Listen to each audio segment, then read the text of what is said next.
ನಮಸ್ಕಾರ ಸ್ನೇಹಿತರೆ. ಇಂದಿನ ದಿನಗಳಲ್ಲಿ ಹೆಚ್ಚಿನ ಜನರಲ್ಲಿ ಅಧಿಕ ರಕ್ತದೊತ್ತಡ ಅಥವಾ ಬಿಪಿ ದೀರ್ಘಕಾಲ ಕಾಡುವ ಒಂದು ಮಾರಕ ಆರೋಗ್ಯ ಸಮಸ್ಯೆಯಾಗಿ ಬೆಳೆದು ಬಂದಿದೆ. ಅತಿಯಾದ ಒತ್ತಡದ ಜೀವನ ಶೈಲಿ ಹಾಗೂ ಅನಾರೋಗ್ಯಕಾರಿ ಆಹಾರ ಪದ್ಧತಿ ಇದಕ್ಕೆ ಪ್ರಮುಖ ಕಾರಣ ಎಂದು ಹೇಳಲಾಗುತ್ತದೆ. ಇನ್ನು ಈ ಕಾಯಿಲೆಯ ಬಗ್ಗೆ ವೈದ್ಯರು ಹೇಳುವ ಪ್ರಕಾರ ಅಧಿಕ ರಕ್ತದ ಒತ್ತಡ ಕಾಣಿಸಿಕೊಂಡಾಗ ಅದಕ್ಕೆ ತಕ್ಕಂತಹ ಜೀವನ ಶೈಲಿ ಹಾಗೂ ಆಹಾರ ಪದ್ಧತಿಯಲ್ಲಿ ಕಟ್ಟುನಿಟ್ಟಿನ ಬದಲಾವಣೆ ಮಾಡಿಕೊಂಡರೆ ಸುಲಭವಾಗಿ ಈ ಕಾಯಿಲೆಯನ್ನು ನಿಯಂತ್ರಣದಲ್ಲಿ ಇಟ್ಟುಕೊಳ್ಳಬಹುದು. ಹಾಗಾದರೆ ಯಾವ ರೀತಿ ಈ ಕಾಯಿಲೆಯನ್ನು ನಿಯಂತ್ರಣ ಮಾಡಿಕೊಳ್ಳಬಹುದು ಎಂಬುದನ್ನು ಇವತ್ತಿನ ವಿಡಿಯೋ ಮುಖಾಂತರ ತಿಳಿದುಕೊಳ್ಳೋಣ. ಅದಕ್ಕೂ ಮುನ್ನ ನೀವಿನ್ನೂ ನಮ್ಮ ಚಾನಲ್ಗೆ ಸಬ್ಸ್ಕ್ರೈಬ್ ಆಗಿಲ್ಲ ಅಂದರೆ ಪ್ಲೀಸ್ ಸಬ್ಸ್ಕ್ರೈಬ್ ಮಾಡ್ಕೊಳ್ಳಿ, ಹಾಗೆ ಪಕ್ಕದಲ್ಲೇ ಇರುವಂತಹ ಬೆಲ್ ಐಕನ್ನ ಕ್ಲಿಕ್ ಮಾಡಿ. ಪೊಟ್ಯಾಷಿಯಂ ಅಂಶ ಹೆಚ್ಚಿರುವ ನೈಸರ್ಗಿಕವಾಗಿ ಸಿಗುವ ಹಣ್ಣುಗಳು ರಕ್ತದೊತ್ತಡವನ್ನು ನಿಯಂತ್ರಣ ಮಾಡಿ ಹೃದಯದ ಆರೋಗ್ಯವನ್ನು ಕಾಪಾಡಲು ನೆರವಾಗುತ್ತದೆ. ಈ ನಿಟ್ಟಿನಲ್ಲಿ ನೋಡುವುದಾದರೆ ಸೀಬೆ ಹಣ್ಣಿನಲ್ಲಿ ಪೊಟ್ಯಾಷಿಯಂ ಅಂಶ ಹೆಚ್ಚಿನ ಪ್ರಮಾಣದಲ್ಲಿ ಕಂಡುಬರುತ್ತದೆ. ಹೀಗಾಗಿ ಈ ಸಮಸ್ಯೆ ಇರುವವರು ಪ್ರತಿದಿನ ಸೀಬೆ ಹಣ್ಣು ತಿನ್ನುವ ಅಭ್ಯಾಸ ಮಾಡುವುದರಿಂದ ಹೃದಯ ರಕ್ತನಾಳದ ಕಾಯಿಲೆಗಳು, ಪಾರ್ಶ್ವವಾಯು ಹಾಗೂ ಅಧಿಕ ರಕ್ತದ ಒತ್ತಡ ಸಮಸ್ಯೆ ನಿವಾರಣೆಯಾಗುತ್ತದೆ. ಇನ್ನು ವಿಟಮಿನ್ ಸಿ ಅಂಶ ಹಣ್ಣುಗಳಲ್ಲಿ ಆರೋಗ್ಯ ವೃದ್ಧಿಸುವ ಆಂಟಿ ಆಕ್ಸಿಡೆಂಟ್ ಅಂಶಗಳು ಯಥೇಚ್ಛವಾಗಿ ಕಂಡುಬರುವುದರಿಂದ ರಕ್ತನಾಳದ ಮೇಲೆ ಬೀಳುವ ಒತ್ತಡವನ್ನು ನಿಯಂತ್ರಣ ಮಾಡಿ ಹೃದಯಕ್ಕೆ ಸಂಬಂಧಪಟ್ಟ ಆರೋಗ್ಯ ಸಮಸ್ಯೆಗಳನ್ನು ದೂರ ಮಾಡಲು ನೆರವಾಗುತ್ತದೆ. ಮುಖ್ಯವಾಗಿ ಅಧಿಕ ರಕ್ತದೊತ್ತಡವನ್ನು ಅಚ್ಚುಕಟ್ಟಾಗಿ ನಿರ್ವಹಣೆ ಮಾಡಿ ಹೃದಯಕ್ಕೆ ಸಂಬಂಧಪಟ್ಟ ಸಮಸ್ಯೆಗಳನ್ನು ದೂರ ಮಾಡುವುದು.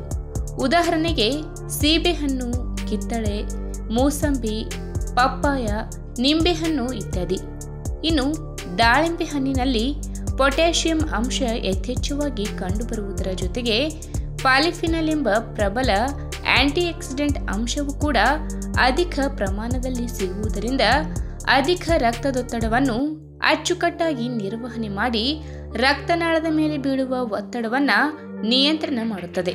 ಇದರಿಂದ ರಕ್ತ ಸಂಚಾರ ಸರಿಯಾಗಿ ನಡೆಯುವಂತೆ ನೋಡಿಕೊಂಡು ಹೃದಯಕ್ಕೆ ಸಮಸ್ಯೆ ಬರದೇ ಇರುವ ಹಾಗೆ ನೋಡಿಕೊಳ್ಳುತ್ತದೆ. ಈಗಾಗಲೇ ಅಧಿಕ ರಕ್ತದ ಒತ್ತಡ ಸಮಸ್ಯೆಯಿಂದ ಬಳಲುತ್ತಿರುವವರು ಈ ಹಣ್ಣಿನ ಬೀಜಗಳನ್ನು ಸೇವನೆ ಮಾಡುವುದರ ಜೊತೆಗೆ ಇದರ ಜ್ಯೂಸ್ ಮಾಡಿ ಕುಡಿಯುವ ಅಭ್ಯಾಸ ಮಾಡಿಕೊಂಡರೆ ಬಹಳ ಒಳ್ಳೆಯದು. ಇನ್ನು ಬಾಳೆಹಣ್ಣು, ಈಗಾಗಲೇ ಅಧಿಕ ರಕ್ತದೊತ್ತಡ ಕಾಯಿಲೆಯಿಂದ ಬಳಲುತ್ತಿರುವವರು ಈ ಹಣ್ಣನ್ನು ಸೇವನೆ ಮಾಡುವ ಅಭ್ಯಾಸ ಮಾಡಿಕೊಂಡರೆ ಒಳ್ಳೆಯದು. ಇದಕ್ಕೆ ಪ್ರಮುಖ ಕಾರಣ ಈ ಹಣ್ಣಿನಲ್ಲಿ ಕಂಡುಬರುವ ನೈಸರ್ಗಿಕ ಸಕ್ಕರೆಯ ಅಂಶ ಹಾಗೂ ಪೊಟ್ಯಾಷಿಯಂ ಅಂಶವು ರಕ್ತದೊತ್ತಡವನ್ನು ನಿಯಂತ್ರಣದಲ್ಲಿ ಇಡುತ್ತದೆ. ಇನ್ನು ಬೇರಿ ಹಣ್ಣುಗಳು, ರಕ್ತದೊತ್ತಡದ ಕಾಯಿಲೆಯಿಂದ ಬಳಲುತ್ತಿರುವವರು ಮಿತವಾಗಿ ಬೇರಿ ಹಣ್ಣುಗಳನ್ನು ಸೇವನೆ ಮಾಡುವ ಅಭ್ಯಾಸ ಮಾಡಿಕೊಂಡರೆ ಒಳ್ಳೆಯದು. ಇದಕ್ಕೆ ಪ್ರಮುಖ ಕಾರಣ ಈ ಹಣ್ಣಿನಲ್ಲಿ ಸಿಗುವ ಫ್ಲೇವನಾಯ್ಡ್ ಎಂಬ ನೈಸರ್ಗಿಕ ಆಂಟಿ ಆಕ್ಸಿಡೆಂಟ್ ಅಂಶಗಳು ರಕ್ತದೊತ್ತಡವನ್ನು ನಿಯಂತ್ರಣದಲ್ಲಿಡಲು ನೆರವಿಗೆ ಬರುತ್ತದೆ. ಉದಾಹರಣೆಗೆ ಬ್ಲೂಬೆರಿ ಹಾಗೂ ಬ್ಲ್ಯಾಕ್ಬೆರಿ ಹಣ್ಣುಗಳನ್ನು ಸೇವನೆ ಮಾಡಿದರೆ ಒಳ್ಳೆಯದು. ಹಾಗಾಗಿ ಅಧಿಕ ರಕ್ತದೊತ್ತಡವಾಗಿರಲಿ ಕಡಿಮೆ ರಕ್ತದೊತ್ತಡವಾಗಿರಲಿ ನಿಯಂತ್ರಣದಲ್ಲಿ ಇಡುವುದು ಬಹಳ ಮುಖ್ಯ. ಒಂದು ವೇಳೆ ಇದರಲ್ಲಿ ಕಡಿಮೆಯಾದರೆ ಹೃದಯಕ್ಕೆ ಸಂಬಂಧಪಟ್ಟ ಆರೋಗ್ಯ ಸಮಸ್ಯೆಗಳು ಕಾಣಿಸಿಕೊಳ್ಳುವ ಸಾಧ್ಯತೆ ಹೆಚ್ಚಿರುತ್ತದೆ. ಹಾಗಾಗಿ ಇಂತಹ ಹಣ್ಣುಗಳನ್ನು ಸೇವನೆ ಮಾಡುವ ಮುಖಾಂತರ ಈ ಕಾಯಿಲೆಯನ್ನು ನಿಯಂತ್ರಣ ಮಾಡಿಕೊಳ್ಳಬಹುದು.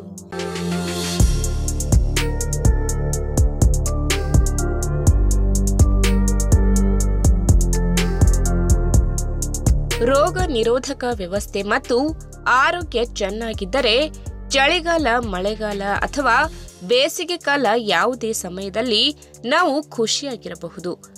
ಆರೋಗ್ಯ ಕೈ ಕೊಡುತ್ತದೆ ಎನ್ನುವ ಭಯ ಇರುವುದಿಲ್ಲ. ಈಗ ಚಳಿಗಾಲ, ಹಾಗಾಗಿ ನಮ್ಮ ಆರೋಗ್ಯದಲ್ಲಿ ಬದಲಾವಣೆಯನ್ನು ನಾವು ನಿರೀಕ್ಷೆ ಮಾಡಬಹುದು. ತಾಪಮಾನದ ಬದಲಾವಣೆಯಿಂದ ಜ್ವರ, ನೆಗಡಿ, ಕೆಮ್ಮು ಬರುವ ಸಾಧ್ಯತೆ ಹೆಚ್ಚಾಗಿರುತ್ತದೆ. ಇದಕ್ಕಾಗಿ ಭಯಪಡಬೇಕಾಗಿಲ್ಲ, ಏಕೆಂದರೆ ಇದು ಈ ಸಮಯದಲ್ಲಿ ಎಲ್ಲರಿಗೂ ಮಾಮೂಲಿ. ಆದರೆ ಇಂತಹ ಸಮಸ್ಯೆ ಬಂದಾಗ ಹೇಗೆ ಅದರಿಂದ ಬಚಾವಾಗಬಹುದು ಎಂಬುದನ್ನ ತಿಳಿದುಕೊಂಡರೆ ಸಾಕು. ರೋಗ ನಿರೋಧಕ ಶಕ್ತಿಯನ್ನ ಹೆಚ್ಚಾಗಿ ಕೊಡುವ ಮತ್ತು ವಿಟಮಿನ್ ಸಿ ಅಪಾರ ಪ್ರಮಾಣದಲ್ಲಿರುವ ಸೀಬೆಹಣ್ಣು ನಮಗೆ ಈ ನಿಟ್ಟಿನಲ್ಲಿ ಅನುಕೂಲಕಾರಿ ಎಂದು ಡಾಕ್ಟರ್ ಹೇಳುತ್ತಾರೆ. ಹಾಗಾದ್ರೆ ಅದು ಹೇಗೆ ಎಂಬುದನ್ನ ಇವತ್ತಿನ ವಿಡಿಯೋ ಮುಖಾಂತರ ತಿಳಿದುಕೊಳ್ಳೋಣ. ಅದಕ್ಕಿಂತ ಮುಂಚೆ ನೀವಿನ್ನೂ ನನ್ನ ಚಾನಲ್ಗೆ ಸಬ್ಸ್ಕ್ರೈಬ್ ಆಗಿಲ್ಲ ಅಂದ್ರೆ ಪ್ಲೀಸ್ ಸಬ್ಸ್ಕ್ರೈಬ್ ಮಾಡ್ಕೊಳ್ಳಿ, ಹಾಗೆ ಪಕ್ಕದಲ್ಲೇ ಇರುವಂತಹ ಬೆಲ್ ಐಕನ್ ನ ಕ್ಲಿಕ್ ಮಾಡಿ.